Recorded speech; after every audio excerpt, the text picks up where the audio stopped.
Arno Dorian would relive this moment for the rest of his life, in his thoughts and in his nightmares. Where is that boy? I'm certain I told him 6 o'clock. You wait just here. I will return when this hand reaches the top. And when I get back, we'll see the fireworks. What if he stayed where he was bid? What if he listened? What if he had never seen that remarkable girl? We should be well away by now. Arno would never find out the identity of who killed his father. That's him, Charles Dorian. He could not have known that Shay Cormac always gets his targets, eventually. But it was the fascination he felt for this girl, Elise de la Serre, that diverted him. An offer of a game of chase. In a way, this game would never stop. Arno had already lost his mother. Now his father was dead. Arno. He now had no one. Arno. He would forever blame himself. Arno. Arno, look at me. I'm the Patient Wolf, and I'm the video game storyteller. This is the 10th instalment in my retelling of the entire Assassin's Creed franchise.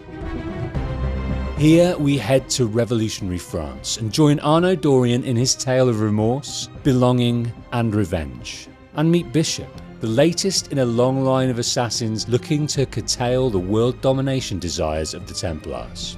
And make sure you're subscribed and notified for the next instalment, the story of Assassin's Creed Syndicate, coming soon. YouTube members and patrons watch first. After this, see down in the description what you could be watching next. Stories in the world of Red Dead, The Last of Us, Horizon, as well as my bedtime lore series. I have comments every week from viewers telling me how these videos help them fall asleep. That's why this video is sponsored by Manta Sleep. Manta Sleep make the best sleep masks I've ever tried. I don't struggle to fall asleep, but always wake up early. Manta Sleep sent me their Pro Sleep Mask to try, and it's been a revelation. I've now leveled up my energy by sleeping much longer each morning. Manta Sleep masks are beautifully designed, soft, and quick to adjust to fit perfectly to your face. This isn't me. The best thing I find is that the eye cups produce almost no pressure. You hardly feel them even lying on your side. On this channel, I'll only endorse products I actually use, and this is a must-have. See the link down in the description and use the coupon code ThePatientWolf to get 10% off. This helps the channel and gets you more sleep. But don't sleep yet. Back to the story. Welcome to Helix, where the past is your playground. Abstergo have doubled down on their cloud-based video game experience. Purchase of the Helix headset allows the user access to an entertainment offering the world had previously never even fathomed. We have unlocked the lives of our forebears. Early offerings of adventures in Louisiana and the Caribbean islands saw success, and consumers were clamoring to experience more video game content in the form of real bite-sized experiences from historical figures, ancestral memories taken from donated DNA. This is total immersion entertainment. There are many lives to experience. The Great Borgias, a Templar hero that lived during the American Revolution, a villainous assassin from the Renaissance period, and many more along the way. The console is affordable and taking the world by storm. As long as you have the headset, you can play. Anyone can do it. You, me, we. And with our new headset on, we select our first memory to experience. Jacques de Molay. Last of the heroic Knights Templar. Paris, France, 1307. We see his heroic downfall through the eyes of his closest advisor. We are betrayed. Hopelessly defending a siege from the wicked assassins. We will not prevail this night, but if you make haste, we may yet save our order. Valiantly defending their valuable mysteries and artifacts in secret vaults under the fortress at Le Marais. They must not fall into the assassin's hands. They secure their secrets, but the Templar Order has been beaten and broken. Later, Dumoulin is consumed by fire at his execution, with the corrupt King Philip IV looking on. I curse you! Curse you to the 13th generation of your blood! We have never seen the likes of it before. Immersive, thrilling, visceral. The Knights Templar, once the proud shepherds of order, peace, and illumination, were no more. We want more. Yeah, let's get a sniffer running. If Abstergo pings us, pull me out. Hey there. A glitch? This is probably disorienting, so I'll be brief. Are these hackers? I'm Bishop, not my real name, obviously, but that's as much as you'll get today. What do they want? Please listen carefully. Abstergo is using you, hijacking your neurons to help them sift through genetic memory data. They want control over history itself. If that doesn't frighten you, it should. But we're here to stop them, and I need your help. We need to know more, much more, but this is too incredible. The actual assassins are trying to recruit us. Aren't they the bad guys? We don't have to say yes to helping them straight away. Deacon, preload gene sequence, AD16, B13, I87. We did want more, and we're being offered more, but this time, instead of the heavily edited memories offered by Abstergo, we are given the complete freedom of an unedited memory to experience. Last week, we gained access to a bank of unsequenced memories in Abstergo's Helix servers. For now, we'd like you to experience a small sample. Although a small sample, it's still far more vast than anything Abstergo offer. Dumoulin was essentially on rails, but this is open-world action at its finest. This should help you understand our struggle. And after that, you can decide for yourself what comes next. We'll be waiting. It can't hurt to know more. This memory takes place nearly 500 years after Jacques de Molay's execution, in Versailles, France. This, soon-to-be initiate of the Assassin Order, is to experience the life of Arno Dorian. Arno, look at me. Arno lost a father that day, but he gained another. The father of that girl, Elise de la Serre, took him in and made him his ward. You could not call them friends, but Francois de la Serre had a rival's reverence for Charles Dorian. Despite them being on opposing sides of a war that raged for centuries, Charles Dorian was an assassin. De la Serre, the Grandmaster of the Knights Templar.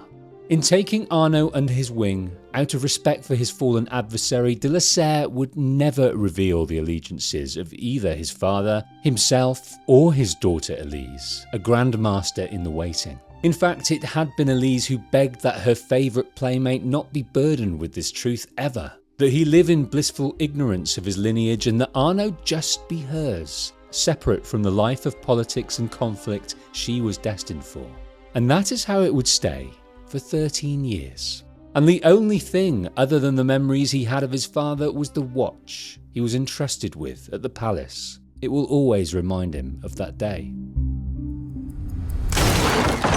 Can't win fairly at cards, so you stoop to thieving, you bastard! Calm down, Victor. I've only come for my watch. Arno would never part with it, but he doesn't mind betting with it.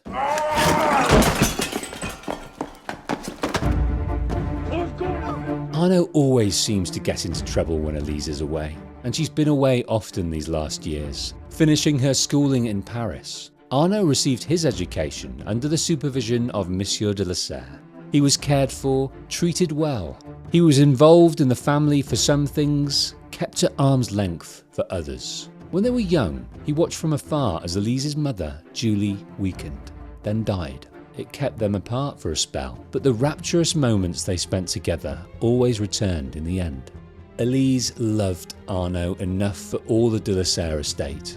Added to the tutoring and playtime with Elise, Arno was regularly put to work, sometimes by Francois, oftentimes by Olivier, de la Serre's major domo, who rolls his eyes each time Monsieur de la Serre bails him out of trouble.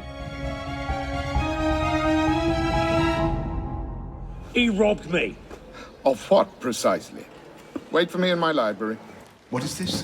The 6th time? The 7th? You'll be happy to learn I persuaded Olivier to leave off calling the Marshalsea. Again. Perhaps a new hobby might be better for your health. Revelling and gambling passes the time when Elise isn't around, but that is about to change. I have business in town and must collect Elise before I can attend to it. Elise is here. Only for the night.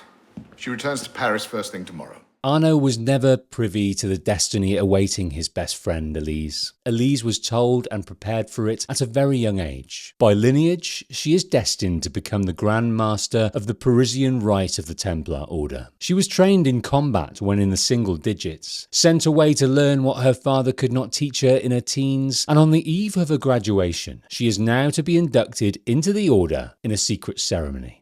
The celebration of which is a party in her honour at the palace. Most of the swathes of people in attendance will congratulate her on her graduation. The inducted among the guests will quietly congratulate her on becoming a Templar, some through gritted teeth. Elise always called them the Crows when growing up, the disgruntled Templars always around the estate, advising her father and often at odds with him. Many among them would surely prefer the title of Grandmaster be bestowed on their own family line, like Chrétien Lafrenière and Marie Levesque, to name but two. But this was Elise's night, and that was the main reason Arno was not invited. One of you running amok is quite enough. Remain here and see if Olivier has any chores for you. The horses need brushing, boy. Get to it. Arno was used to being separated from Elise. Even when Elise was home, there'd always be chores or schooling expected of him. While Elise had her own obligations, they always seemed to find time for each other though. But could they tonight? Monsieur de la Serre, wait!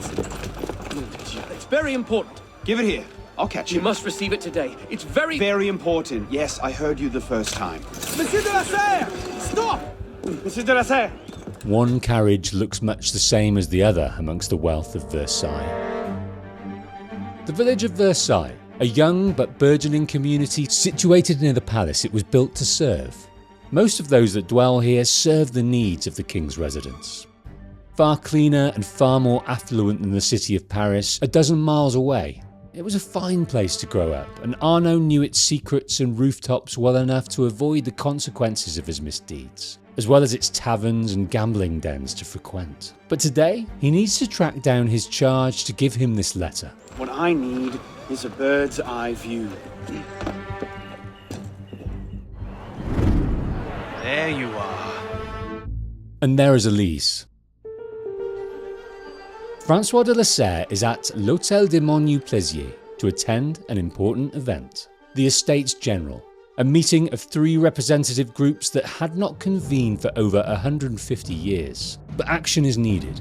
A financial crisis is weighing heavy in France. The 3 estates are the clergy, the nobility, and the third estate are the rest of the common people of France, making up 96% of the population, but they only have 1/3 of the voting power. So with the clergy and nobility oft voting together in their own interests, their vote just does not count. But many would turn out to what would be weeks of debate. Much of it from King Louis XVI, established on the throne for 15 years since his ascension in 1765.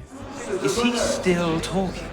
Arno would probably not have been interested even if he had been told the significance of this event, but he would know it soon, as would the entirety of France. Arno is here to find Francois de la Serre. Arno was never allowed near earshot of any of Francois's business or political dealings, but he arrived in time to overhear this one. So, who or what will take its place? Another king? A council of capable men? That is the question, isn't it? A truce, then. What the devil was that about? Arno's disgruntled gambling companions scupper the chance of delivering the letter here. We can resolve this without recourse to violence, can't we? Get him, you go! Arno was never instructed in swordsmanship, like he long suspected Elise had been. She would never divulge the nature of the many hours of tuition she received that so disrupted their fun. But in dueling with Elise when they were together, he would learn much from her. You boy, so! Back to the letter. I'll catch them back at home, I suppose. Senor de la Serre is not expected until late. Perhaps an hour, perhaps 3, perhaps not at all. I do not question the comings and goings of my betters. I'll just wait here, then. He would wait. He should wait, but with Elise in town for just a night, he has to try to catch her. I could just slip it under the door. He'd see it the instant he returned. And now, to the palace. With a borrowed outfit from the master of the house, he attends the ball in Elise's honour at the palace. No invitation, no admittance. Now clear the queue. Next, please. Charles Gabriel Sivert. 2 guests. Arno jostles through a gathering crowd just like he did on that day 13 years ago. Through the glow and crackle of fireworks, the type of which he was promised had he obeyed his father, in search of the very girl that led him astray that day, as she does so on this. Most of the guests here, Arno had never laid eyes on. I'll see you in the garden later, yes? Of course. But some of the faces Arno knew, as they often met his master for business at the estate. I can't remember the last time we were all together like this. Arno had always been a moth to her flame, ever since that day. A childhood devotion had developed slowly but intensely throughout their years of proximity and absence.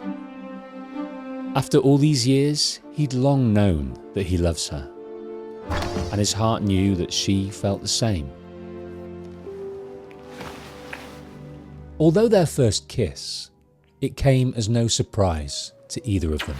I feel like a mummy wrapped up in this thing. Must be quite an occasion to get you so fancy. It's not like that. Well, when you don't invite me to your parties, everyone suffers. I did try, but my father was adamant. Your father? Go. I'll distract them. Out the window. Go!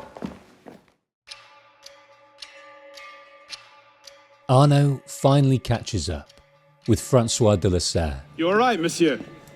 Too much of the king's champagne? Monsieur? Monsieur de la Serre? Monsieur de la Serre!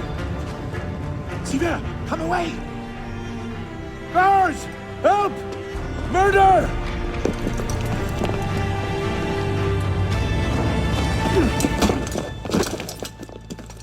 Mon Dieu, he's killed Lord de la Serre.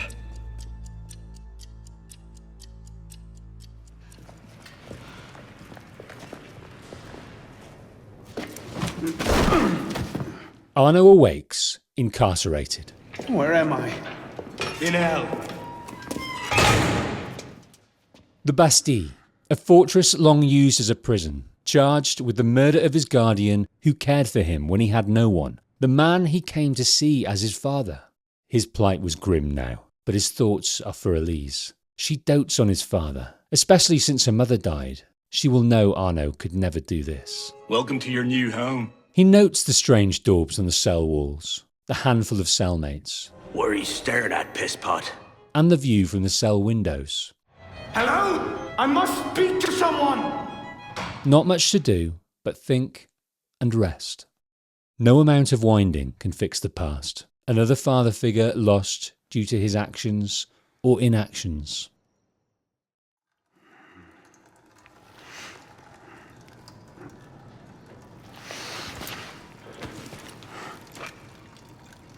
Where'd you come by this, pisspot? I'm in no mood for this. Give it back. Take it back. If you think you can.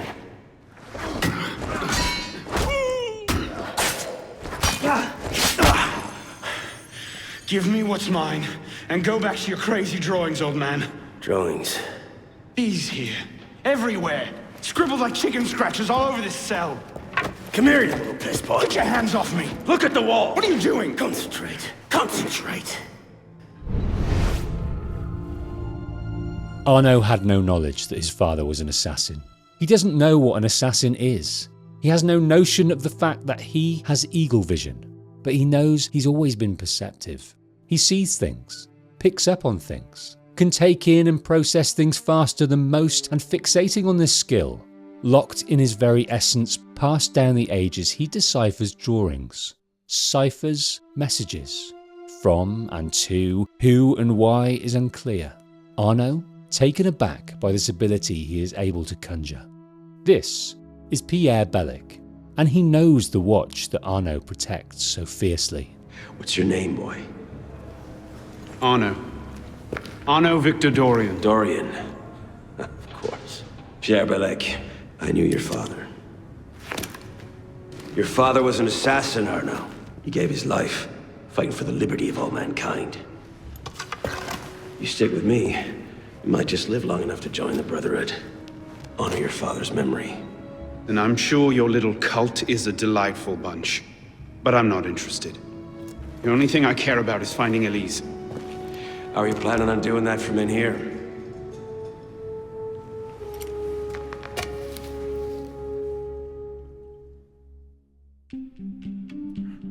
Arno would learn much from Pierre in the weeks that would follow. Mostly combat and swordsmanship, interspersed with more history on the nature of this little cult and his father's place within it. The eternal and unassailable war between the Assassins and Templars, and Francois de la Serre's position at the head of that order. The revelations served to both upend Arno's world and clarify his long-held intuitions. It felt good to learn and grow strong. Someone killed Elise's father. She could be in danger too. If the chance presents itself to leave this fortress, he needs to be prepared to take it. Ow! What the hell is going on out there? 2 months later, on July 14th, 1789, that chance would come. The people of Paris stormed the Bastille. Secure the prisoners! Follow my lead.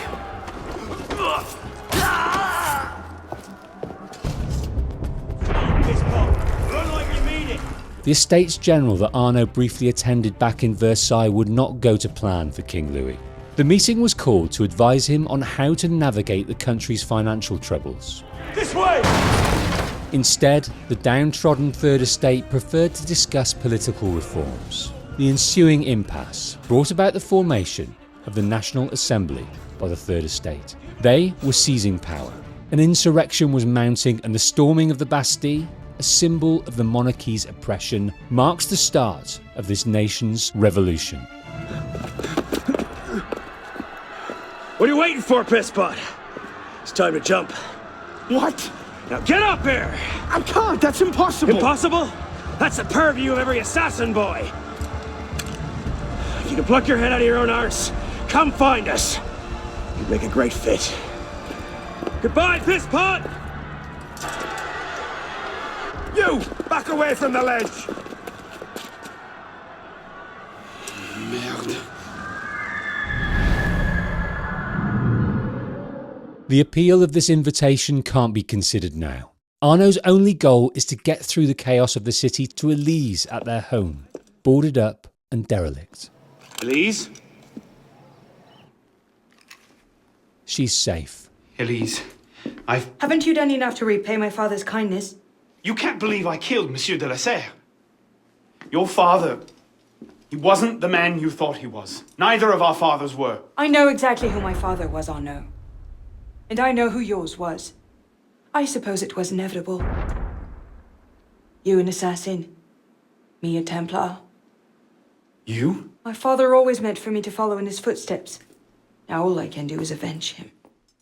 Arno knew that his master and Elise had their confidences, but he never questioned them. He accepted them as merely familial rather than anything wider, especially not an involvement in a secret society and Elise's preparation to step into her father's shoes. But she had. At least she will. She has not met with the Crows, as she called them, and the wider Templar Order yet, but the position of Grandmaster is hers by right, and as she looks to emerge from her grief, she intends to take it.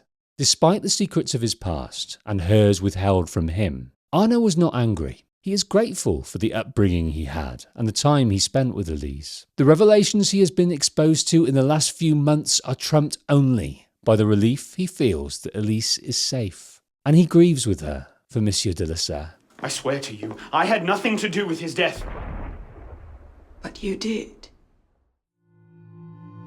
Like the day he failed to fulfill the obligations to his father, the day Arno promised to deliver a letter to his master, he was more concerned with getting nearer to Elise. A letter intended for my father the day he was murdered. The letter that remained unopened slipped under the door of his office. Read it. Grandmaster de la Serre, I have learned through my agents that an individual within our order plots against you. I beg you to be on your guard at the initiation tonight. Trust no one, not even those you call friends. May the Father of Understanding guide you. L. How could I have known? Just go. Please.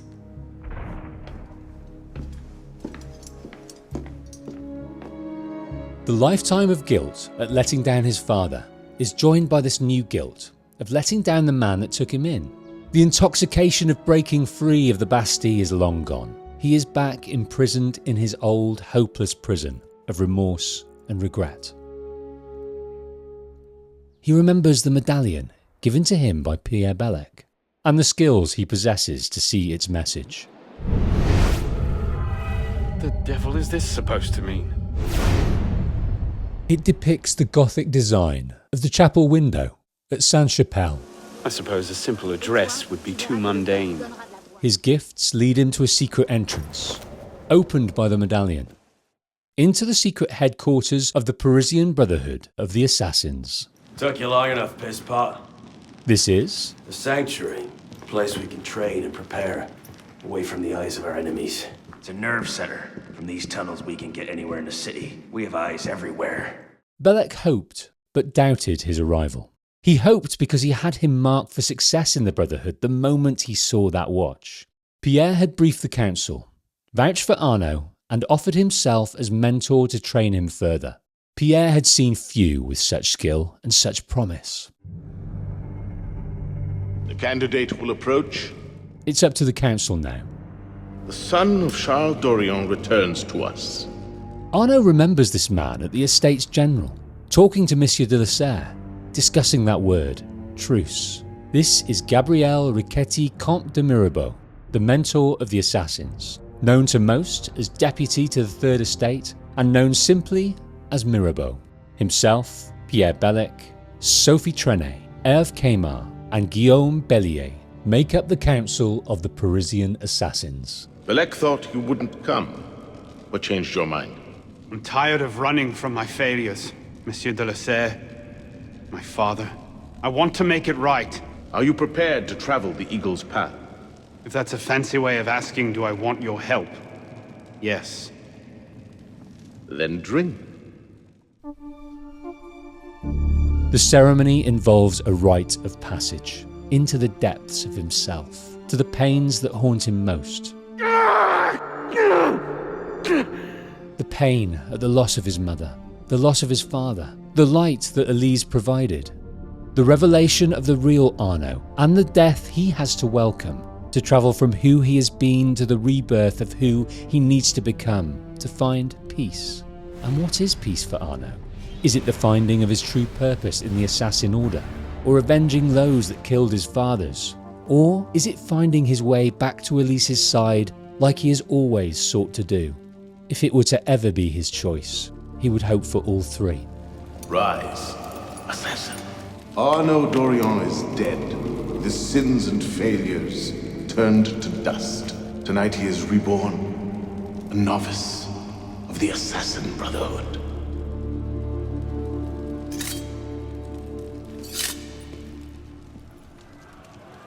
Arno has his robes. He has his hidden blade, the ultimate tool of the assassin, and he has months of training ahead of him, and many years after that to become the assassin both his lineage and the Assassin Council suggests he can. Welcome back. What a ride. Far better than the de Malay experience. Now that you've experienced life as an assassin, are you willing to pick up the fight and join us? We understand that Abstergo painted and edited history, enjoyable but shaped to their purpose. This war between two enemies is far more nuanced than good and bad. There is truth to be found and so much adventure to be had in finding it. If joining means more of the life of Arno Dorian, then yes. We are presented with some intel that will bring us deeper into the cause. Pressing play, you'll be joining the Assassins, and ready yourself for the truth. There's no going back. Welcome to the Assassins, Initiate. It's an investor's video, revealing more behind their intentions for Helix. In the 1950s, it was theorized that human DNA worked via the triple helix model. Some years later, The work of Crick and Watson demolished this theory in favor of the double helix. Rosalind Frank in 1952 was not wrong. Crick and Watson were right, that the double helix is the basis of life as we know it. The sample that Rosalind Frank happened upon Had been taken from small traces of precursor DNA.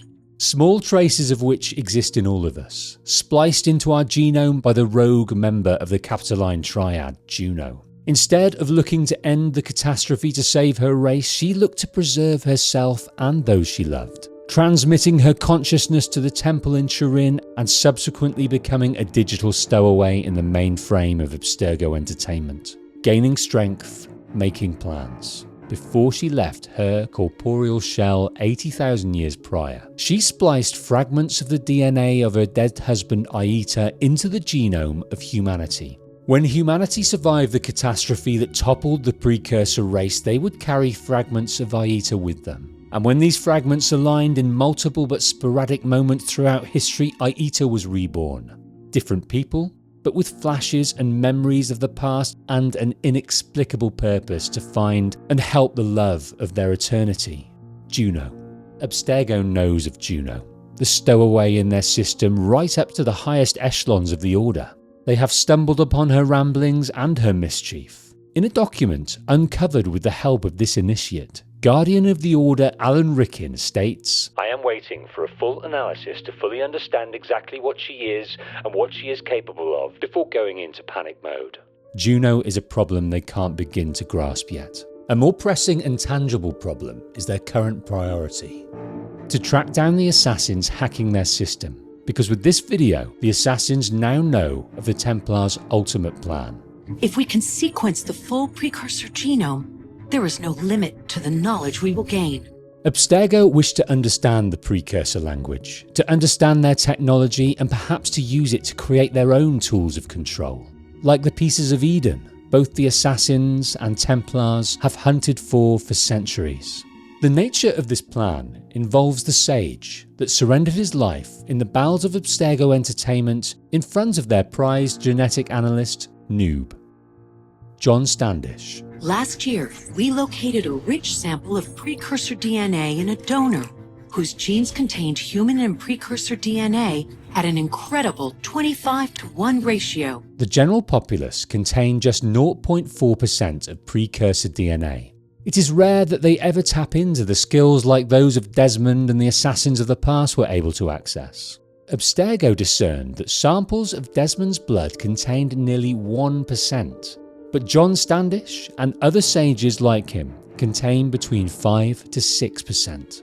If they can gain enough samples of known sages alive or otherwise, they may be able to sequence a full precursor genome and produce the proverbial Rosetta Stone to answer all their questions and give them the ultimate power, the ultimate control they so crave. This project has a name. Welcome to the Phoenix Project. The assassins are doing all they can to block their attempts to find more. This new initiate is instrumental in one of these attempts. The work of Sean and Rebecca in getting inside the system has given them a lead on one of the sages they seek, Arno Dorian.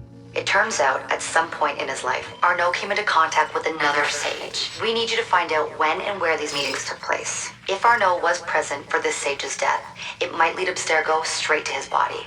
Naturally, we'd like to find it first. This is a lot to take in, but we're itching to get back to revolutionary Paris. And we have a mission, to find this sage, and also a mission of our own, to understand the life of this man we have spent so much time with already. Will he avenge the death of both of his fathers? Win back the affection of Elise? What kind of assassin will he become? In doing this, we are supported by Bishop and her colleague Deacon. We don't see him, but he's strangely also referred to as Sean in the Abstergo databases that he so often amends for us. It's difficult to know the truth of anything now that we know Abstergo have been sculpting history to their own ends. It's up to us to find the truth for ourselves, not trust what is fed to us by anyone, especially by trillion-dollar companies and the governments they puppet. We're ready to head back in. Loading the next sequence. The turn of the year. Paris, 1791. Over a year since Arno took the oath, King Louis is still just that, but barely hanging on to vestiges of the power he once wielded. The king's soldiers struggle to contain the symptoms of revolt, and the people, buoyed by the future they feel is in their hands, while incensed by the years of control and hypocrisy by the nobility, their voices are heard throughout the city in every square and street. Songs strengthening this feeling of liberty, equality and brotherhood are penned and sang in cafes, taverns and clubs. Amongst all this tumult, Arno has been focusing on his new brotherhood. Pierre Bellec has been training him slowly yet intensely, keeping Arno on the short leash he has spent his life rebelling against.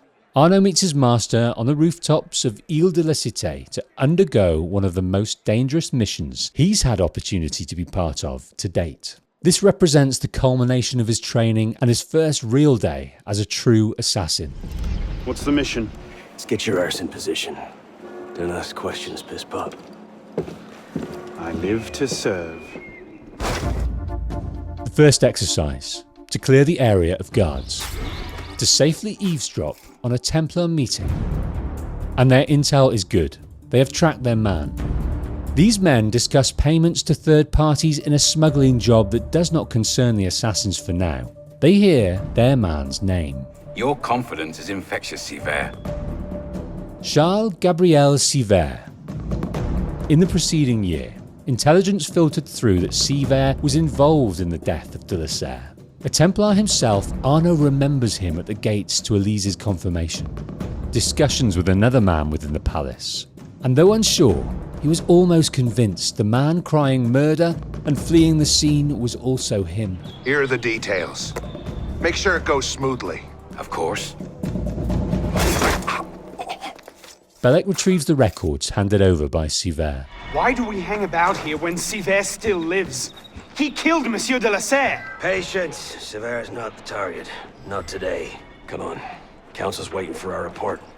Arno has spent a year stifling his instincts and checking his patience in regard to the Templars. It's often rare that Arno can marry his desire for revenge with the mission of the assassins. That is why he joined them after all. The death of Grandmaster de la Serre is not theirs to avenge, but the possible infighting and scheming in the Parisian Templar Order is. It is either a danger to be quashed or a flame to fan. Only intelligence will discern which it is. We've not seen Sivert for a year, and you're letting him walk. All because his name wasn't on a bloody piece of paper. The timing's not right. But Arno may soon get his chance. The Templar records they obtained reveal Sivert's next location. He'll be at Notre Dame tomorrow, if he keeps to the schedule we found. You might have shared that earlier. A tunnel beneath the Pont Rouge takes them to the Assassin Sanctuary, to report to the council presided over by Mirabeau. Bellec, it seems, is just as frustrated with the aims of this Parisian brotherhood at times. We take this ledger full of Templar records to Mirabeau. He proceeds to do nothing with it. You don't seem terribly fond of him. He's a politician, sees himself as a great peacemaker. He thinks he can end the war between assassins and Templars, bring the revolution to a happy conclusion. Monsieur de la Serre believed a truce was possible. And look where it got him. It's clear to Arno now what the conversation between Mirabeau and de la Serre was concerning. They wanted to agree upon the best future for France together, without their conflict getting in the way of the optimum outcome for their nation. On this occasion, nation before notion. They constructed a truce, and even after de la Serre's death, Mirabeau still honours it. It's a self-aggrandizing pipe dream. Bellec would much prefer a Templar end than a Templar accord. The Templars are at their weakest since Jacques de Molay burned. We're running around after second-rate smugglers, all because Mirabeau wants to secure his legacy. Desmond Miles, back in the temple in Turin, heard his father talk of the times in the past when a peace was forged. Throughout our history, there have been moments. Several, in fact. But it's impossible. There are existential differences, insurmountable. If there were to be unity, it wouldn't be a truce so much as a submission. Maybe this is one of the times he had in mind. They report to Mirabeau. Sivert was there? I know your heart is set on keeping the peace, but bringing Monsieur de la Serre's killer to justice would count for something, wouldn't it? Yes, it would. But do not confuse your personal vendetta with a sound strategy. If he wants to kill Templars, let him kill Templars. I've done him all I can. Boys ready. Very well. Assassin, I charge you to go to Notre-Dame de Paris, and to find there the Templar agent, Charles Gabriel Sivert. You will learn his secrets, and when you have done so, you will bring him peace, in accordance with our tenets. Arno's first solo mission, and first opportunity to avenge his fallen master. He meets his charge overlooking Notre Dame. What's our plan? Our plan? You're not an apprentice anymore, boy. So study your surroundings. Devise your own plan. I'm not here to hold your hand. Arno uses the skills and instincts innate to understand his surroundings and his options, even amongst the chaos of the city. Sivert is within the church, amongst many of the king's soldiers. If you can't find a weakness to exploit, make one. You've secured the cathedral? Tell Sivert I'll meet him inside. A gang of those ruffians assaulted me and stole my keys. It's on you to take it. At the moment of their kill, assassins through time have had opportunity to understand the mindset of their victims. Often an exchange occurs to understand the dying mindset of their kill. For Arno, this manifests differently. Instead of conversing with them directly, he intuits moments of their past relevant to him. Like Sivert's disillusion with de la Serre's lack of appreciation of him. Wait here. See that we're not disturbed. And his intent on an audience. I'm here to see the King of Beggars. And the moment he lured de la Serre to his death. This King of Beggars was with him at the palace. With him at de la Serre's end, he dealt the killing blow. Arno has his kill, has his next lead, and takes his leave from Notre Dame. What's happening? Jesus, Deacon, do you read? What the hell is that? I'm here, Bishop. That's a server sweep. Abstergo's looking for you. How?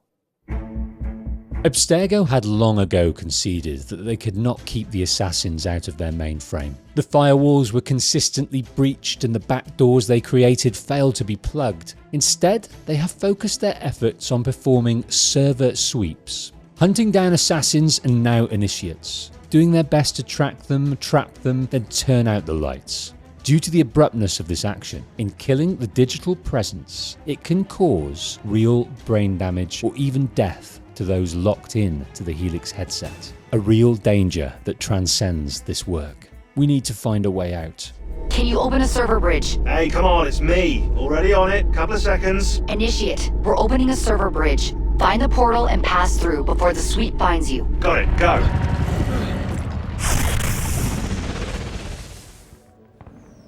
You're waiting outside the main simulation now. This will throw Abstergo off your trail for a while, but you'll also run into a lot of incomplete and corrupted code. We're in Paris, but not during the 18th century. This is more recent. Looks like the late 1800s. Now this is a Paris I wouldn't mind visiting. This is a simulation of a more peaceful time. The people on the streets of revolutionary Paris won't get to experience this Belle Epoque, this beautiful age that they fought for. We can't stay there. We're being hunted. Oh shit, this area's becoming unstable. We need to find the exit portal to lose Abstergo. There you are. And you found the exit. Good. It's an unstable vortex of energy. We need to make it through this storm to get out through the exit on top of this statue. It looks like you'll have to climb Lady Liberty. She must have bled through from another time period. The French should have shipped her off to the States by now. We're through. Jumping from one Helix server to another should buy you a few more hours. Abstergo will continue this game of cat and mouse and find the initiate on 2 more occasions before their time with Arno is done. Each time resting in limbo in disparate times in history. Medieval France, occupied France, and the initiate will enter voluntarily to aid other initiates trapped at the mercy of Abstergo's digital hunters. And while doing so, take opportunity to snag data packets from their mainframe, top secret tidbits from Abstergo Entertainment, like the details of Melanie LeMay's ascension to CCO after the disappearance of Oliver Garneau in Chicago, and memos from on high outlining what to reveal to the press about the Helix cloud-based software and what not to.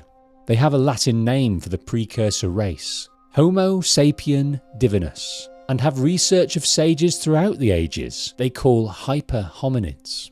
Notes about their failure to access the observatory that Edward Kenway entered due to it being buried by its guardians for protection years ago. And reports of the trouble that Abstergo have finding people who can stay immersed in the memory of their donor samples for long periods.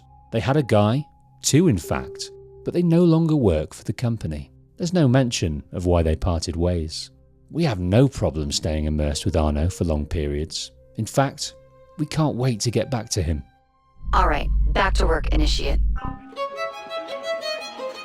Each mission brings us opportunity to bring different skills to our repertoire, Bishop explains. The more time you spend with Arno, the more data we'll have to increase your synchronization with him, and to activate his abilities.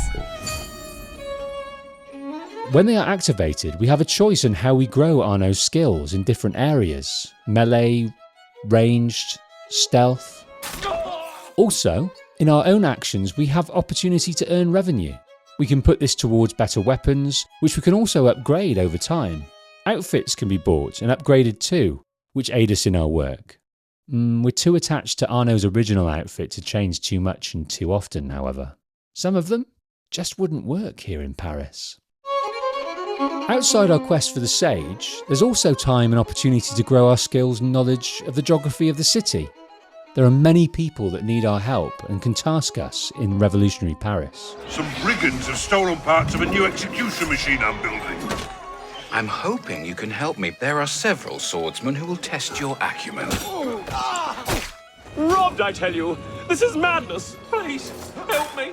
I have made a grievous mistake. Find my love letters and bring them back that I may destroy them. Could you please go to my shop and make sure my assistants are safe? There's also opportunity to join up with other initiates to learn.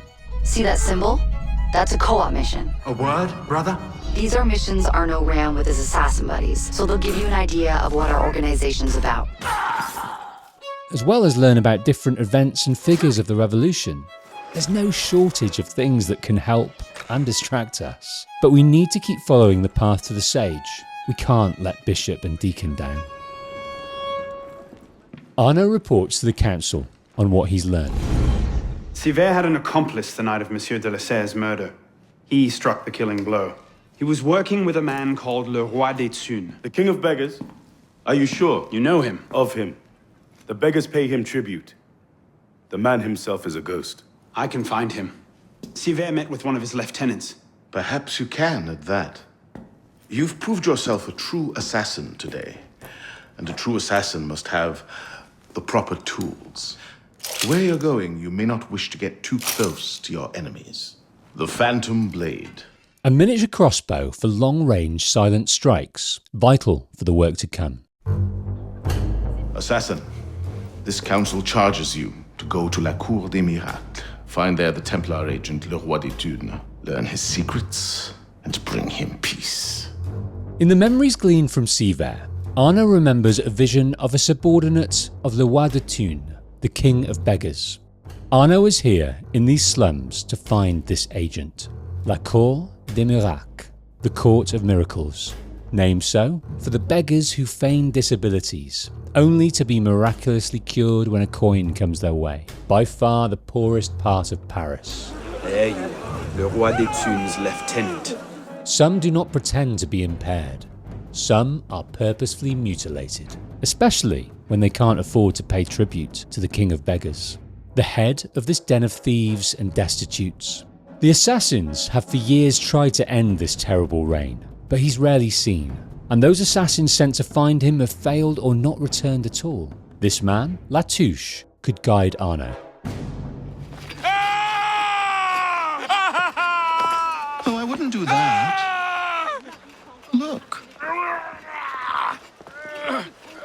Le Roi des Thunes sees in that bit of trivia an opportunity to motivate his less successful employees. That man has lost a foot. Now you can charge in there and send all the rats scurrying back to their holes. Or you can disappear into the swarm. and follow the rats back to their king. Either way, that man has lost a foot. It's done. Take him to the clinic for a proper cauterization, then send him back to the streets. Who are you, precisely? And why help me? Oh, I've had my eye on you for some time now, Arno. This is Marquis de Sade, and he first saw Arno dragged unconscious into the Bastille. He witnessed his training with Pierre and their triumphant escape. Aristocrat, philosopher, author, and perpetually troubling the establishment with his libertinism and lack of moral restraint. He sees opportunity in Arno, here in Le Corps de Mirac. I have a vested interest in seeing the king of rats caught in a trap. Arno follows the trails of blood left by La Touche's entourage and corners him in his own torture chamber, a place to carry out his master's brutal punishments if the rules of this counter-society are not followed. Give me Le Roi des Thunes and I'll spare you your life. The catacombs! He's in the catacombs beneath the old church! La Touche. I expected a stronger spine than yours. What will your master say? Oh, God. Lord help me. The catacombs, below the old church. Arno surveys the scene and makes his plans. Diable! God damn it. That's a right wheel. Let's get out of here. My lord, an assassin is nearby, and you are his intended target. This is far too soon. Muster the guard and lead the hunt for this assassin. But it's too late for the king of beggars. Arno has him in his sights.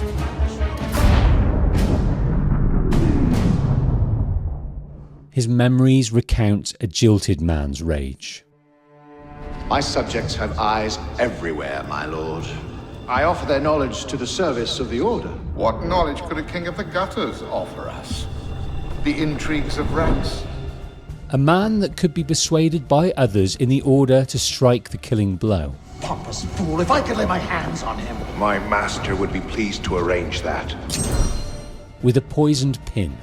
And after the deed was done, Sivert and Loire reporting to this master. It is done. De la Serre is dead. Grandmaster. Good. After de la Serre was slain, the birthright of Elise de la Serre was to take the seat as Grandmaster of the Templars. In her grief, she did not have the strength to summon the meeting of the Templars to commence her reign. She has many that support her. She also has many that do not. When she mustered the strength for this meeting, the plots were already set. She arrived to an ambush. She escaped with her life, but her birthright was lost. The plotters had purged those opposed to the mutiny, and a new order with a new Grandmaster was born. But who is this man who ordered the death of de la Serre? The death of his Elise? Who is the head of the snake? On emerging the catacombs, there is also a change of leadership amongst the beggars. Ah, you're just in time for the commencement of my reign. And since there seemed to be a vacancy, I stepped in. You used me. Your target is dead. We used one another. But there is a reward from the Marquis. A lead. The pin he saw in Loire's memory, the pin that killed his master. Where did you get that? One of my newly loyal subjects brought it to me as a token of esteem, as it were. It's a curious piece. I know of only one silversmith who works metal like this. The smith's name is Francois Thomas Germain. You'll find his shop near Léal. Thank you. Bonne chance. Above the sanctuary, at street level, where Paris people delight and despair at the new age they see on the horizon, is a building known as the Café Théâtre. It belongs to the Assassins. The current manager, Charlotte Gouze. We own the building. Used to be part of our intelligence network, but the place has fallen on hard times. Amongst the many tasks given to Arno in his new role, he is given stewardship of the cafe. The cafe would become Arno's base of operations. He would do what he can to improve the building and what it can offer the city and himself. A place for him to train, to rest of course, enjoy its raucous performances or its quiet serenity. Also, a place to better understand the city and who needs their help. A place to store his weapons and robes, and also the opportunity to earn new ones. Any revenues the cafe generates are yours to do with as you see fit. The money is deposited in the chest in the study, and the more improvements you make, the more revenue. The cafe was also built above Thomas de Canignan's vault. Thomas was too late to stop de Molay's advisor locking away their secrets and artifacts in 1307, but he was just in time to end his life. The robes in which he did so would become Arno's prize for doing the work to solve the vault's mysteries. Not that he will wear these robes much. He's too attached to his own. Well rested from his recent exertions, Arno heads to Les Halles. The pin and this silversmith are the assassin's only leads. The Templar guards mark the way. Well, that's not suspicious, is it?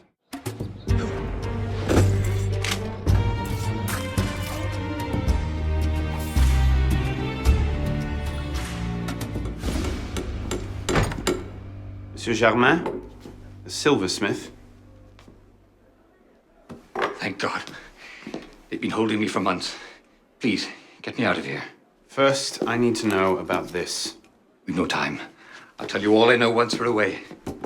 But we must leave before the guards return. Fine, let's go. The way out is thick with guards. Arno uses the hidden blade where he can, and the less concealed blade where he can't. Why have they captured this man? Help me! What work is he doing that they would keep him so long? After months, he seems desperate and now ready to help Arno. Stay back!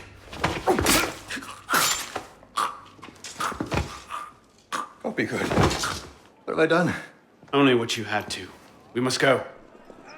In safety, the silversmith reveals more about the pin. I made the first some years ago on a private contract. A man called Lafrenière.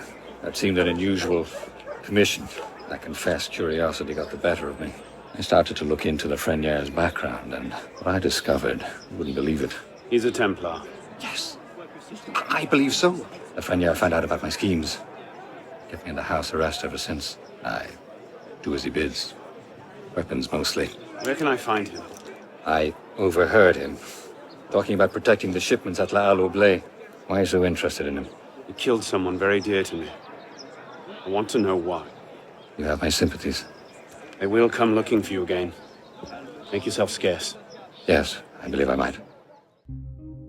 This silversmith has produced the biggest single lead on de la Serre's killer Chrétien Lafrenière, the new Grandmaster of the Templar Order.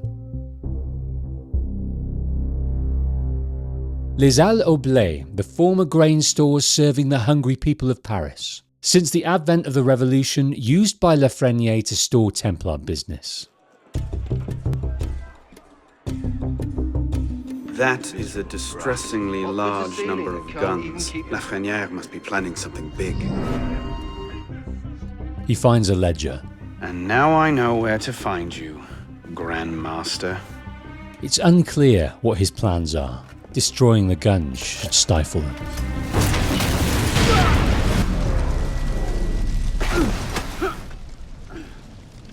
Arno has a place and a time to find Lafrenière. It's assassin protocol to receive permission to kill back at the sanctuary, to present your findings and take your orders. It's been that way since the time of the Levantines in Masyaf. But Arno cannot risk Lafrenière slipping through the net. He must get revenge on him. To close the book on this terrible chapter, to give Elise closure, to get their lives back. To maybe pick up from the nights of her confirmation after he caught up with Elise, before he entered the courtyard at the Palace of Versailles. Lafrenière had plans for these weapons, to arm his troops for an attack. He is meeting them at the Cimetière des Innocents. The truth is in peril, my brothers. Within our own order, false brothers would see us abandon her and throw in with the very forces we strive against. Ready yourselves, brothers. Tonight, the truth is on our side. I love it when the target comes to me. The assassin protocols have been in place since well before the time of the famed Altair, and the premise was simple but necessary. Do your due diligence. Eavesdrop. Interrogate. Creep for clues, and then when all the information is gathered, present it to the council. Any order worth its salt followed this tried and tested method. Why? To make sure they got the right man. De la Serre inducted Lafrenière into the order. He had his doubts about him cooperating with Mirabeau. Mirabeau is a self-aggrandizing drunk. Do not forget who is Grandmaster here, Lafrenière. He did question, but he also wrote that letter. The L emblazoned on the seal is that of Lafrenière. Deliver it to him in person. He tried to warn his Grandmaster. He saw the plot coming. But what is the attack he is planning? Was Lafrenière planning to hit the Brotherhood?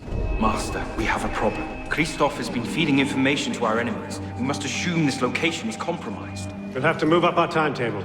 Gather the men. We strike Clotel de Beauvais tonight. There's an update for us. Initiate Bishop here. We've made a major breakthrough on our side. Through deep data analysis, we've discovered that the sage we're looking for was a Templar Grandmaster, the same man Arno was hunting.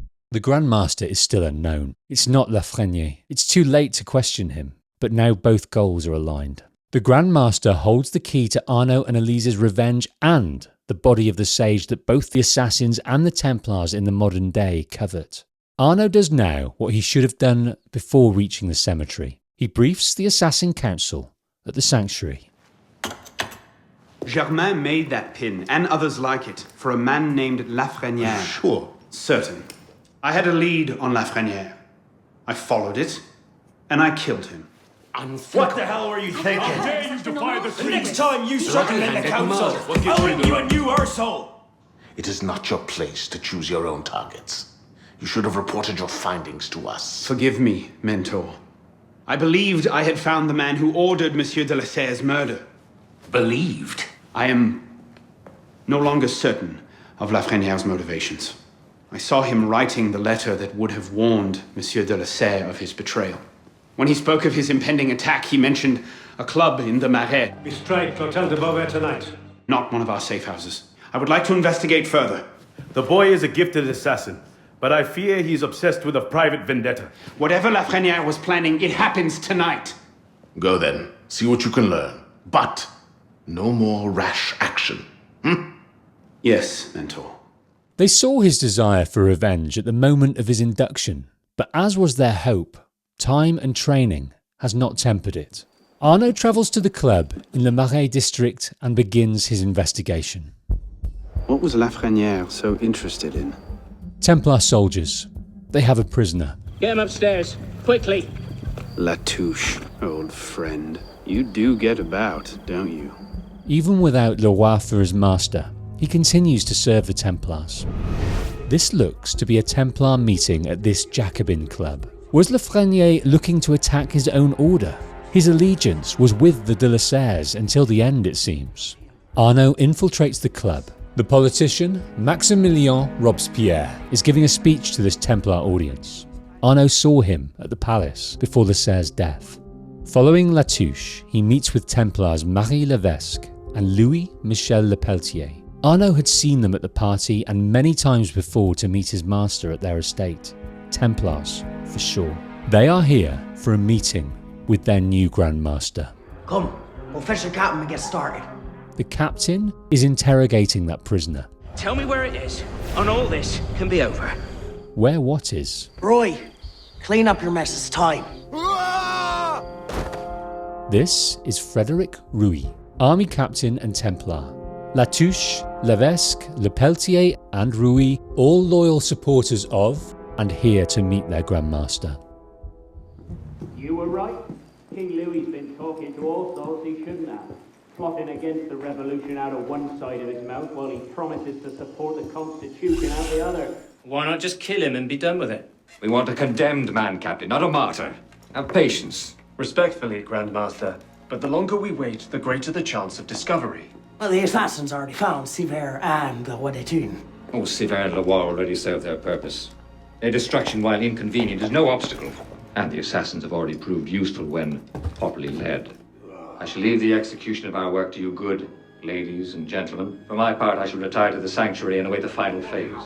What about the de la Serre brat? She could be dangerous if she manages to rally the old guard. That situation will be resolved. How so? Mademoiselle de la Serre will soon be on her way to l'Hôtel Voisin, eager to speak with Monsieur Lafrenière. Sadly, Monsieur Lafrenière has nothing left to say. May the Father of Understanding guide you. May the Father of Understanding guide us. Elise. She's about to walk into a trap at l'Hôtel de Voisin, there to meet her now dead ally, Lafrenière. He must get to her before she does. Elise? Elise! She's not here. There was not time to confront this Grandmaster, indeed to find out who he is, but his plans are ongoing. What does he mean by the final phase? He has his order already. What is he planning? Arno only has mind for Elise. L'Hôtel de Voisin. What are you doing here? Later. What's going on? Where is Monsieur Lafrenière? He's dead. What?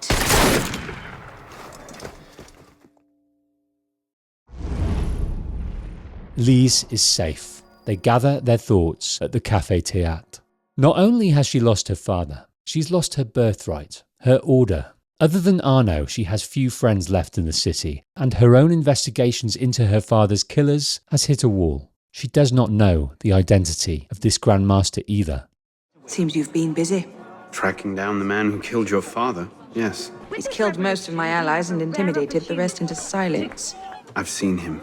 Where can I find him? He wants you dead, Elise. You want to protect me? I want to help you. Arno has a proposal. The Brotherhood has resources, manpower. You cannot be serious. I don't trust the assassins. Do you trust me? I haven't changed that much, Elise. All right. Take me to your Brotherhood. I'll hear the offer. Offer may be a bit strong. Because few inside the sanctuary would ever cooperate with a Templar. Least of all Bellec, the others in the council, but luckily, the only man likely to happens to be the mentor of the Parisian Brotherhood, Mirabeau. Well, what have we here? I've come to ask for your help. My name is... For heaven's sake, take that blindfold off. Ridiculous. Continue. Mirabeau. Must we rehash this debate again? If you cannot see the advantage in being owed a favor by Francois de la Serre's daughter, I despair for our future. Oh, here we go. You are not men with whom I would normally parley, monsieur. But my father is dead, as are my allies within the Order. If I must turn to the assassins for my revenge, so be it. It's a trick! To make us lower our guard. I say we kill her, send her head back as a warning. Bellec. Enough!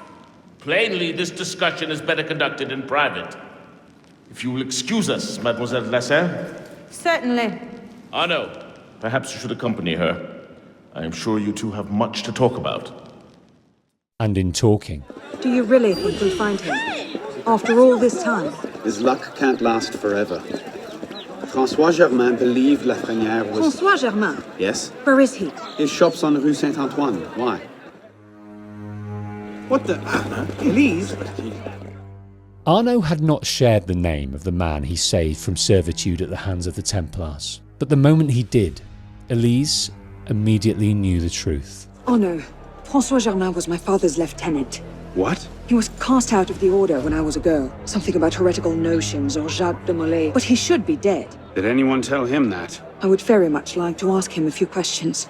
So would I. Upstairs. That's where his workshop was. It might not even be the same Germain.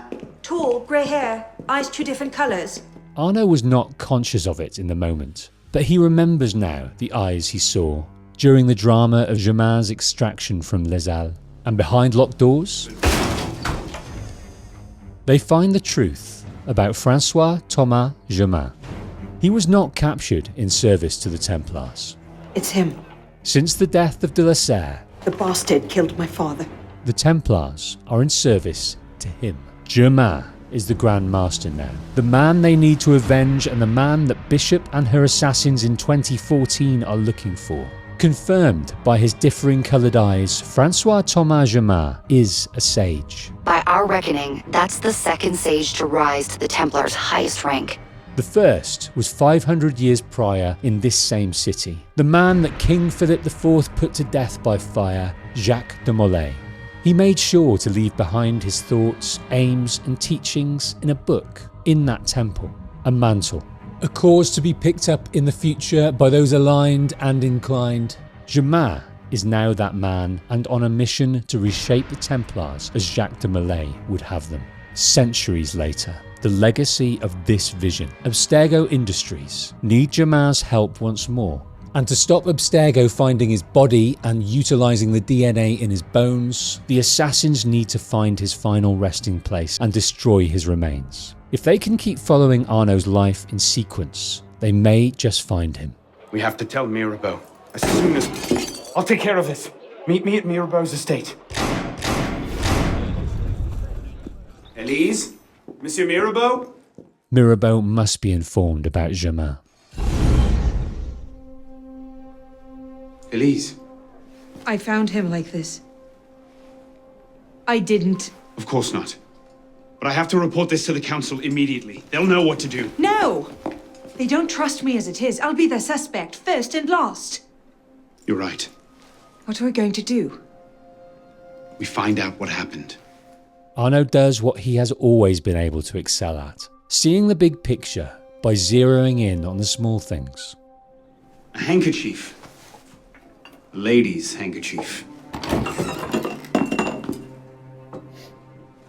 Poison. Aconite. Hard to detect unless you know what you're looking for. Popular with Templars, is it? With anyone who wants to get away with murder. What is that? A Templar pin. What's it doing here? Painting a picture. But neither Arno or Elise are buying the picture that this murder scene is selling. These items have been left in plain sight to frame Elise. Mirabeau's diary. Looks like he was expecting a visitor. Who?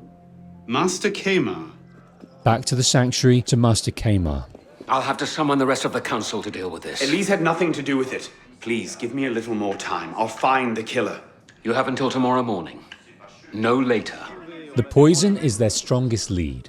I myself take a tincture of aconite from my heart. It's strictly regulated, of course. But I do know of an apothecary in Lamare Wonder if you might... Damn you, come back here! who's willing to overlook such petty legal matters. You're with the other one, aren't you? The hooded man. He threatened to kill me if I didn't give him the poison. I didn't ask questions. He told me where to drop off the second dose. Here. And from there, Arno can pick up the trail. The mentor, Mirabeau, dead. The killer, looking to frame a Templar. The man was hooded just like Arno. The trail leads to where he was told to come after escaping the Bastille all those months ago by a man with no love for the leadership he has suffered. Arno's teacher and master in the order. Took you long enough, piss pot. Pierre Bellec. What happens now? You poisoned Mirabeau. He poisoned us! Peace with the Templars is a fairy tale. You think it's the first time that the assassins have been forced to purge their leadership? The first time that the Order has built itself back up from nothing to power? Masyaf, Monteregione, the American colonies. We've lost our purpose, Arno. But we're not a nation. We're an army. And in an army, making peace with the enemy is called treason.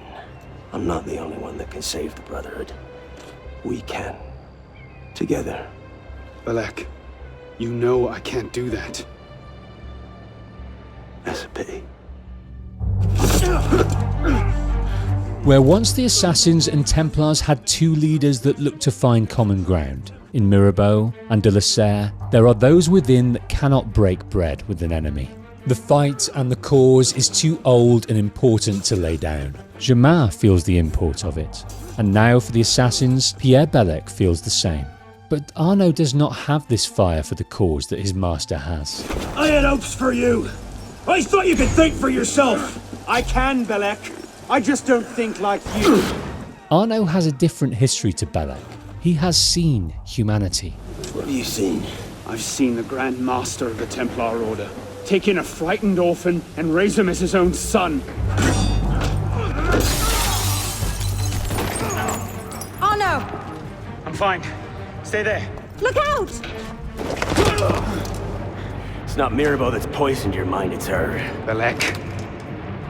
You'll thank me for this. One day.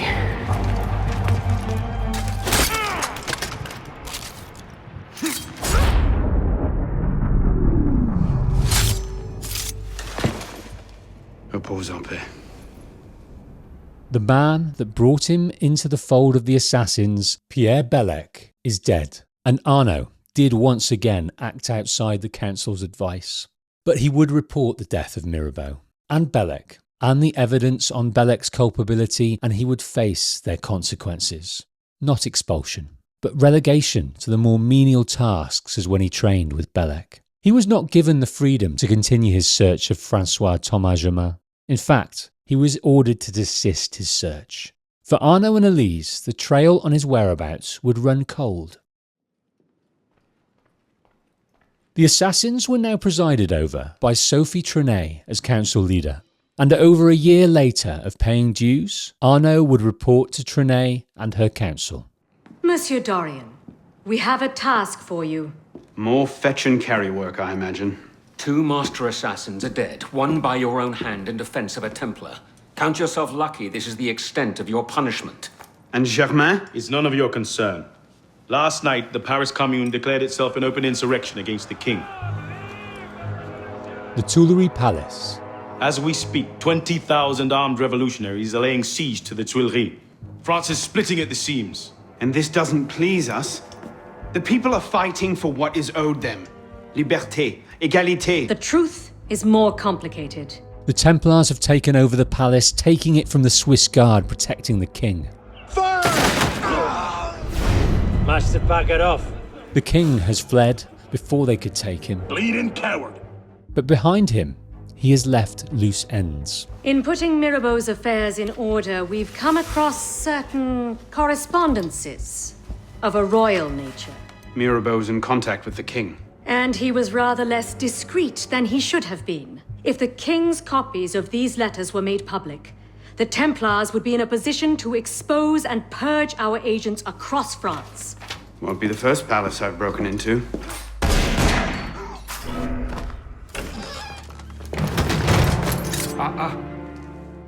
This is Colonel Napoleon Bonaparte.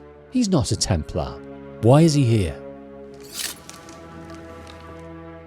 How often does one find the opportunity to poke about in a king's private study? State secrets, private correspondences, personal treasures, that sort of thing. I do hope we're not eyeing the same prize. They should be. But in finding the king's hidden vault, Arno does not notice the strange glowing object of power that Napoleon is so spellbound by. Incredible. Arno's interest in artifacts of a bygone age is far less fervent than his assassin counterparts back at the council. That should take care of that. The correspondence between his former mentor and the king has been found and destroyed. The assassin's secrets are safe once more. Quickly. What is that? Our way out. Search everything! I want those documents! Him! Damn! Frédéric Rouille. The Templar army captain Arno saw interrogating that doomed man at the Jacobin Club. He has information I need. I need to get back up there. But their escape route is only going one way, and more Templar soldiers are inbound. Like Arno, Napoleon found exactly what he was looking for in the Tuileries Palace. Within the box in the king's vault was an ancient key. Napoleon would spend the next 2 years finding the door that this key would open. That story coming one day to The Patient Wolf. Make sure to subscribe and select Notify to make sure you know when it does.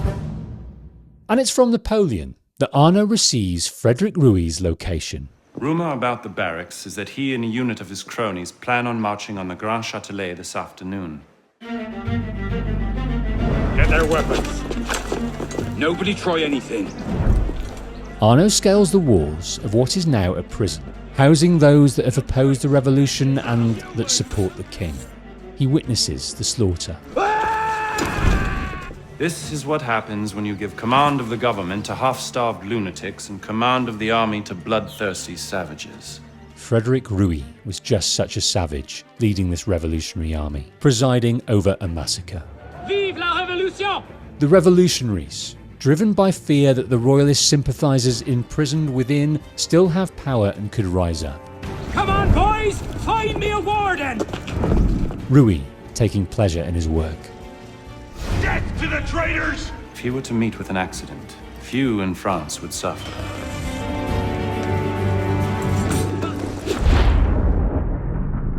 Arno does not need him alive to extract the information he needs. Through his ancestral abilities, Arno intuits another man spurned, his pride fractured. Mr. Mirabeau. But Germain is there to soothe the pride and redirect that pain. Surely, France deserves better. And the location that Rouille extracted from his prisoner at the Jacobin Club. Told you I could make him talk. And the Templars' next plan? The price of grain is higher than ever, Grandmaster.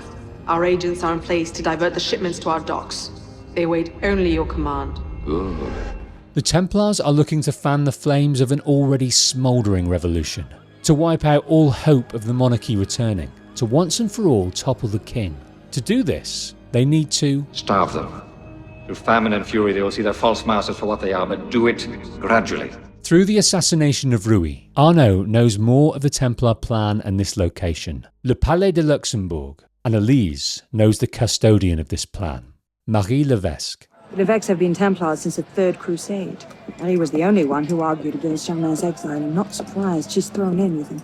Any idea where we might find her? Not her, no. But what little grain makes it to Paris these days is unloaded at the Hôtel de Ville docks.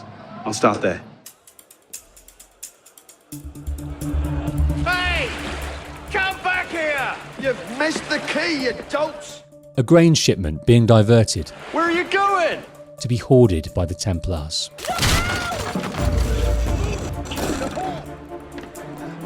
Captain! You have your orders? Here, madame. Good. And I'm instructed to tell you to make certain one of the bags leaks.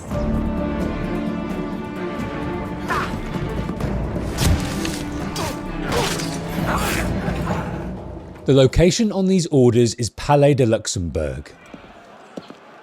The city is now starving. The price of bread is sky high. The people only need a whiff of someone to blame. By leaving a trail of diverted grain to the royal contingent at the Palais de Luxembourg, their anger will be laser focused on the nobility. Marie Levesque, of nobility herself, is well placed to draw them there as scapegoats. She is to host a gala at the palace. Elise will source and remove the stolen grain before the damage is done. Don't get caught. Arno is to take out the Templar, Marie Levesque. Lovely party. You've outdone yourself this time. Merci. This lavish party is being thrown in honour of the palace's recent conversion to a prison. Let us out of here! Just get me out of here! Lockpicking, one of the many skills he has had opportunity to master in recent years. A tool he uses more than he ever thought he would. Those inside, mostly thieves stealing food which they can no longer afford. With their rebellion serving as a distraction, Arno stalks the corridors of the palace and finds the orchestrator of the city's famine, Marie Levesque.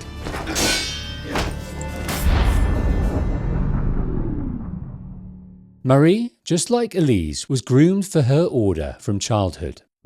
She carried her family's support of Germain's ideas even after her exile, and was there to aid in his resurgence. In her dying moments, she reveals a meeting in which they discuss the next stage of their plan. You were right. King Louis's been talking to all sorts he shouldn't have, plotting against the revolution out of one side of his mouth, while he promises to support the Constitution out the other. Good. And a new name for Arno within the Templars. I trust you can get this information into the proper hands, Monsieur le Peletier. Of course, Grandmaster. With this evidence in hand, the king's conviction is certain.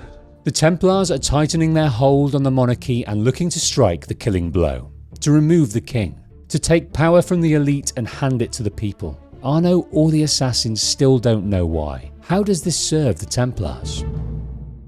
With their work done, Arno and Elise make a bid for safety. What?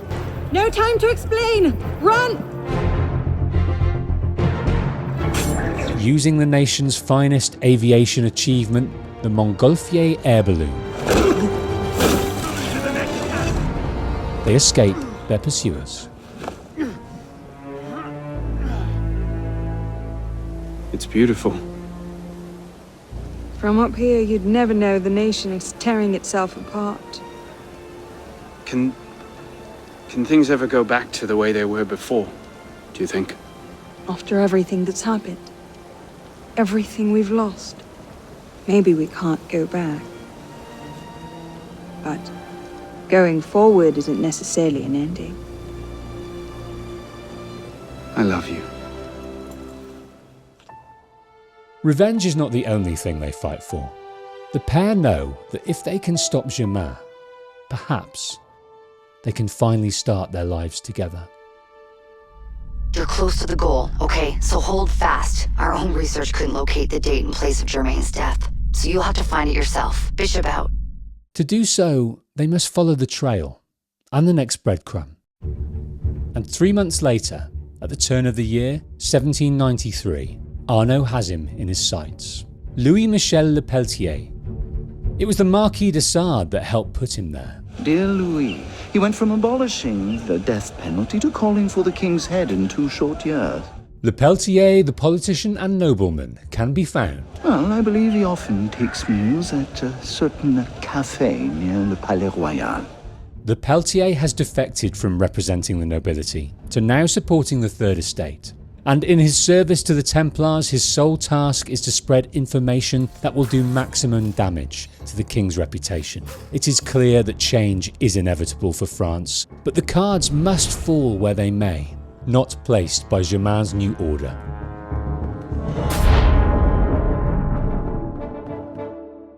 But Le Peltier's work is already done. Citizen Le Peletier, the vote stands at 360 for execution to 360 for clemency. How do you vote? The king must be seen as a criminal and a traitor. Le Peletier had done all he could to manipulate the ballot, and his vote Execution gets the Templars over the line. The king is to die. When he's executed like a common villain, can we show the world Jacques de Molay's great truth?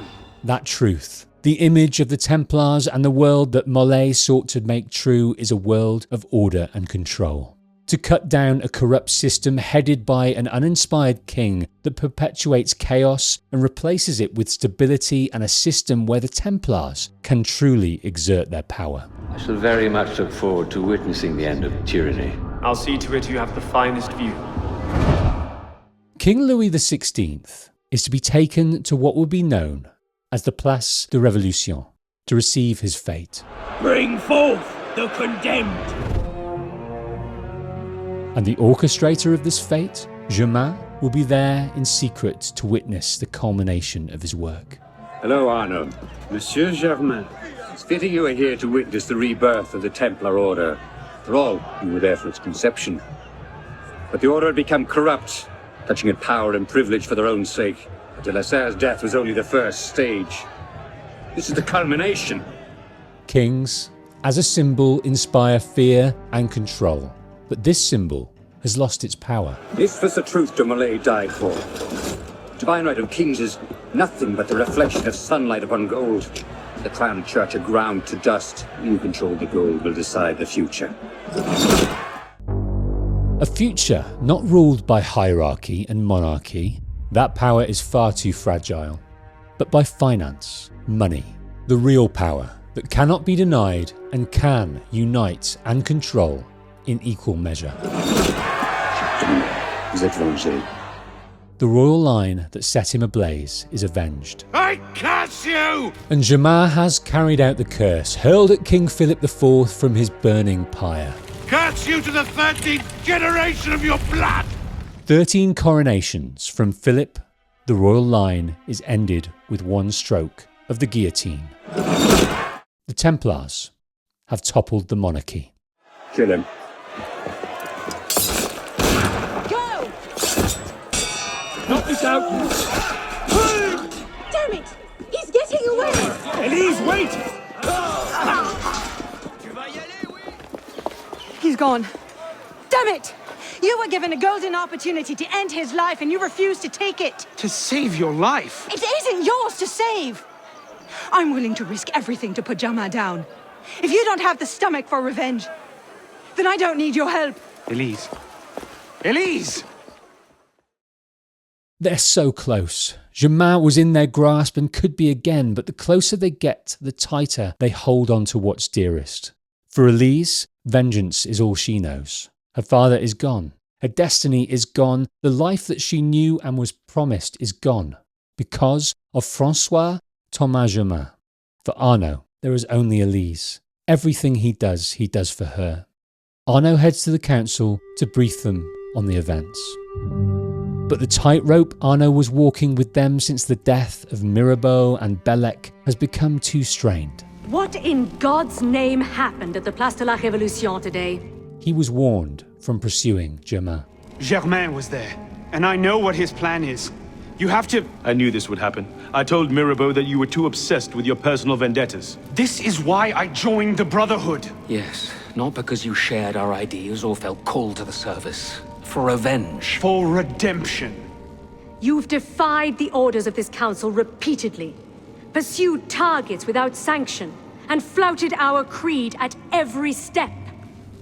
Arno Dorian, your rank and title are stripped from you, and you are hereby exiled from the Brotherhood of Paris. You cannot be serious. Listen, I know what Germain is doing. I can stop him. The decision of this council is final. We give you leave to go. In just hours, the purpose he has held onto since the death of de la Serre has been taken from him. His brotherhood gone, and the love of his life has turned him away. With no compass to guide him, he is drawn back to the only home he knows, the ramshackle bones of the de la Serre estate in Versailles, long abandoned, raided by the revolutionary fervour that has gripped the country these past years. A desolation shared by Arno. Drunken nights in taverns turned to weeks, turned to months, as Arno would wrangle with the guilt and regret of the people he has lost. The drink would cause the loss of his father's watch. Tracking it down, he walks the halls of the abandoned palace, where he lost his father. You wait just here. I will return when this hand reaches the top. To the courtyard, where he lost the man that took him in. But all is not lost. Arno.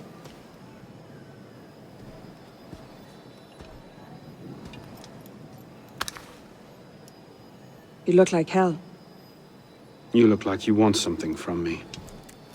That's a fine thing to say after you up and vanished. You made it fairly clear you no longer required my services. Don't. I'm sorry that I care more about you than about killing Germain. I thought we wanted the same thing. What I wanted was you. I can't bear the fact that my carelessness got your father killed. Everything I've done since then has been to fix that mistake. And to prevent it from happening again. Elise knows this of Arno. She knew it even after she delivered those words in anger after the execution. They were so close to Germain. She was so close to her vengeance. But they need each other now, and not just for their own sake. Paris is tearing itself apart. Germain has driven the revolution to new heights of depravity. The guillotines operate nearly round the clock now. I'm going back to Paris. Are you coming? There's one last thing I need to do. Over these last months, as Arno languished at the bottom of bottles, he wasn't completely oblivious to what was happening to the streets and people of Versailles. He heard the lament as he walked from tavern to tavern. Goddamn La Touche. La Touche. After the king's beheading, the town that served his needs has been made a husk. Its population has plummeted. The palace abandoned. Looting was the most profitable pastime here. Damn La Touche. And La Touche, the Templar lackey, was sent here by Germain to preside over the weeding out of any final support the monarchy has. This is what France has come to. Parasites! Bleed the revolution dry! A witch hunt of so-called traitors rounded up and put to the blade. Elise's talk was all that was needed to bring Arno round, to realise he does not need a brotherhood to do the work that needs to be done. He regrets not killing La Touche when he had the chance. Next! Let's go. But he has his chance now. Shit, is that? May the Father of Understanding guide you. May the Father of Understanding guide us. I'm placing your services at the disposal of our agent on the convention. Monsieur La Touche, I present to you Monsieur Maximilien de Robespierre. Monsieur. Robespierre, the lawyer, politician and Templar, was at the Templar meeting at the Hôtel de Beauvais. He attended Elise's confirmation at the palace. Maximilien Robespierre, no guest. Robespierre was now a deputy within the National Convention, the governing body now in power since the collapse of the monarchy, and also a figurehead within the newly formed Committee of Public Safety. Their role? To clean up the streets of France. He sent La Touche to Versailles. I understand Versailles is overrun with parasites. And many months later, with the trail for Germain still cold, Robespierre's power within the committee and the convention is high and rising. His moderate political stance is no longer. Robespierre would preside over thousands of executions, and also the implementation of a new official religion in France that countered the de-Christianization during the Revolution.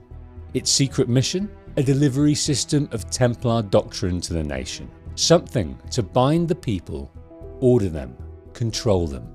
Robespierre is to speak at the religious inaugural festival, and Arno and Elise are here to see it. He's declared today a festival of the Supreme Being, a paean to the virtue of the nation and the citizens' duty toward it. Why does that sound familiar? But Robespierre was far too well guarded for them to reach. They need to weaken his defences. Paint him as a dangerous lunatic and his power will evaporate like snow in April. His support was already waning for some. The maniacal executions are now pushing what is a religious cult. They just had to tip the balance in front of an audience. Arno, amongst the many papers, finds damning evidence in his quarters. Lists of political figures written in the hand of a man fond of sending his rivals to the guillotine. You should do nicely. Many of those political opponents on the list are here today. Arno makes sure they know it. It must fall into the right hands, anonymously. Next, to discredit him in front of the masses, a poison. Powdered agate causes hallucinations. This will make him look mad. And with the crowd looking on, he staggers to the stage. To wisdom alone does it belong to consolidate the prosperity of empire. Being a list of enemies of the revolution. 100 names here. Robespierre's gone too far this time. Now what? We wait. It won't take long. Once Robespierre has lost the support of the people, he'll be no more use to Germain. And when Germain abandons him... He's vulnerable. Although now abandoned by the Templars, Robespierre would still prove difficult to corner, but corner him they do, whilst under the protection of the Paris Commune. Germain's plan has all but been realised here in France. The monarchy has been toppled. The power rests in the many, but in a system that the Templars can more easily control, where a far more stable figurehead will be the country's focus. Money. The help and supporters Germain relied on have now disappeared. There is one man left. All they need is a location. Where is Germain? I will never talk. Then right. The temple. I should have known. The fortress at Le Marais, known to the Templars of the Middle Ages as the Temple, the headquarters of Jacques de Molay's Templar Order, where he hid that glowing sword and those words written to inspire a new age. And now, 500 years later, Molay's acolyte Francois Thomas Germain has returned here to take refuge, not from the assassins, but from a pair, both seeking revenge. We should split up. I'm not sure that's... Less chance we both get caught that way. I suppose that's true. If you get a shot at Germain, you take it.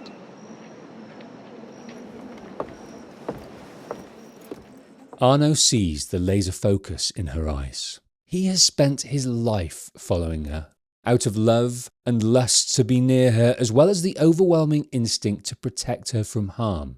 Now he can only watch as they both head towards harm's way in their final quest for revenge.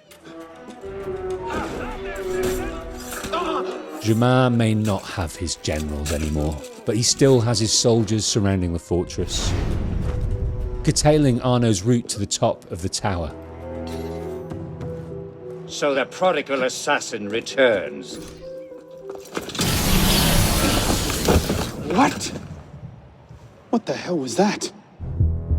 Who seemed to once be mortal now has powers Arno has only ever heard about. The type of powers he has only heard in stories from his time as an assassin. Powers gleaned from objects long lost to the past.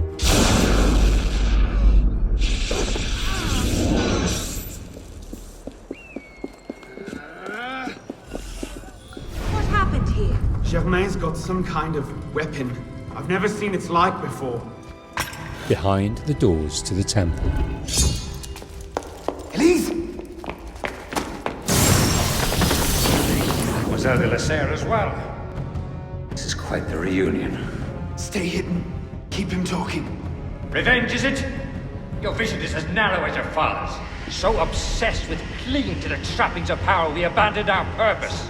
This was never about power. It's always been about control. Did your father teach you nothing? My design is larger than my own life. Through this revolution, a new order will be born. When the chains bend with gold and silver. Wealth, money, finance, the ultimate tool of populace control.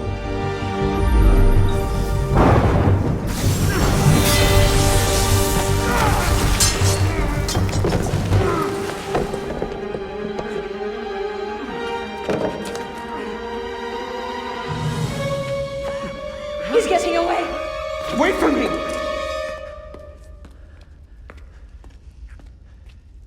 I'm sorry. Elise!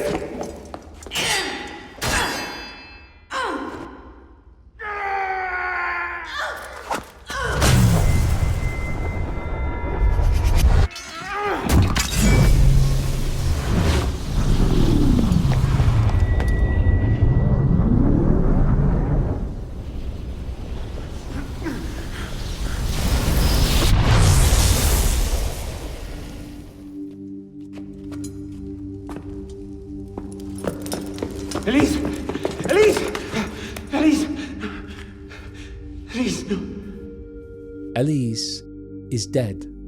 The moment he always feared from this adventurous, compulsive woman he has loved all his life has come to pass. Her obsession with revenge consumed her just as the light from the sword did. The beacon, the purpose he has been drawn to ever since he can remember, is no more.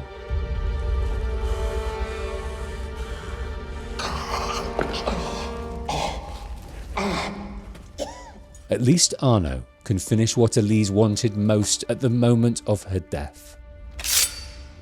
Revenge.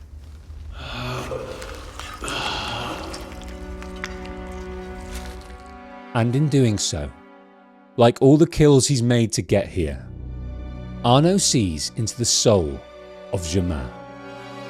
He sees a man tormented by visions of a life not just his own, but many lives lived over thousands of years. Germain is different to the Templar kills prior. He sees the differing coloured eyes, but Arno does not know what a sage is, and this sage sees fit to disrupt this vision. It seems the Father of Understanding has seen fit to give us this time to talk. He tells of being drawn to the temple instinctively. I did not understand the visions that haunted my mind, you see. Great towers of gold, cities, shining white as silver. Thought I was going mad. And I found this place. Within, he also found that sword and that codex. Through his writings, I understood. Understood what? Somehow. Through the centuries, I was connected to Grandmaster de Molay, and I'd been chosen to purge the order of decadence and corruption that had set in like rot, to wash the world clean and restore to the truth the Father of Understanding intended. But his ideas were not supported by the Parisian right. Prophets are seldom appreciated in their own time. And his exile saw him make new plans and seek those that could support these plans. No matter the cost. A brief taste of chaos will remind them why they crave obedience. The march of progress is slow, but it is inevitable as a glacier. Perhaps it'll not be my hand that shepherds mankind back to its proper place, but it will be someone's. Think on this when you remember her.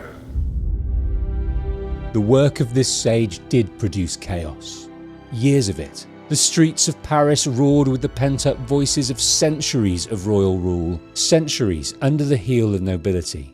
Germain knew just how to release the rage, but not in service of liberty, but to knock down society so that they may rebuild it. So they are the ones in control. A society where paper and metal is king, and to set up a future where someone can build their high-rise castles adorned with that new name, Abstergo, a tower from which they can truly rule the world.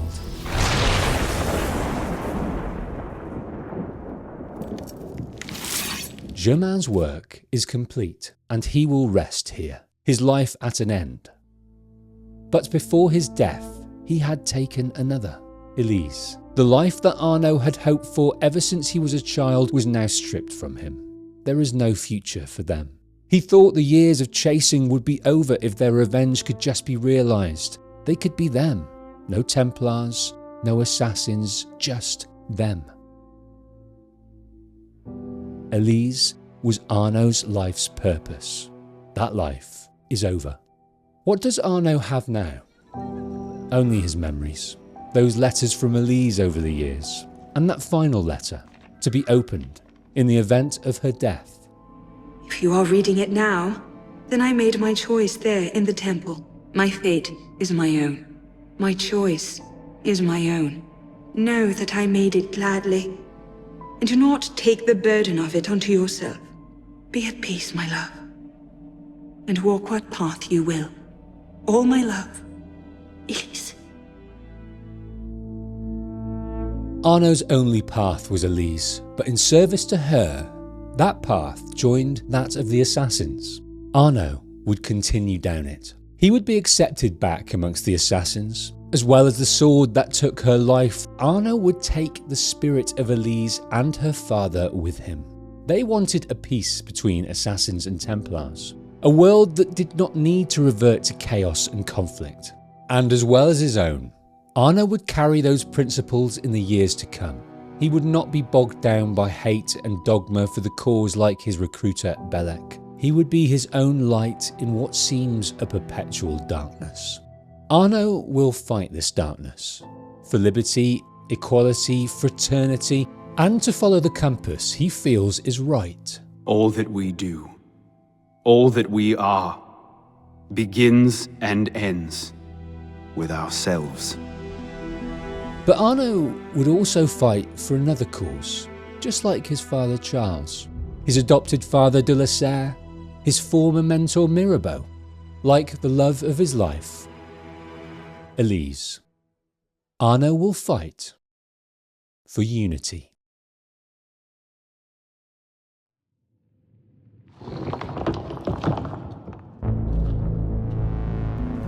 It's unclear why.